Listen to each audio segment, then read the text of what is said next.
วกเฮารู้สึกกันบ่ว่าระยะเวลางานของเฮาก็บ่แม่นน้อยๆตั้งแต่น้อยจนใหญ่มีแต่งานกับงานมีแต่การหาเงินเลี้ยงครอบครัวอายุก็เพิ่มขึ้นมาความเหนื่อยล้าก็เพิ่มตามภาระงานเพิ่มตามอายุและตามตำแหน่งหน้าที่แฮ่งสูงแฮ่งหนาวแฮ่งเมื่อยแฮ่งล้าแฮ่งรู้สึกโดดเดี่ยวงานก็ตามจี้ผู้บริหารตามงานเฮาตามน้องตามผู้ใต้บังคับบัญชาอีกเทื่อนึงงานมีอยู่2อย่างคืองานเร่งด่วนและด่วนที่สุดบ่มีให้หายอกหายใจ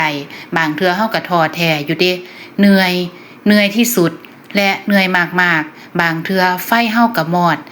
จากตะเกียงดวงน้อยแม้ว่าตอนนี้จะเป็นโคมไฟที่สวยงามแต่ความเมื่อยล้ามันบ่หยุดลงเฮาจะไปต่อหรือพ่อแค่นี้คิดว่าหลายคนก็คงเจอสภาพนี้บ่ว่าเป็นผู้บริหารหรือเป็นผู้ใต้บังคับบัญชาเฮามาหาทางออกซอยกันว่าเฮาสิสู้งานสู้การต่อไปจังใดว่าสิไปต่อหรือพ่อซ้ำนี้ในคลิปต่อไปค่ะ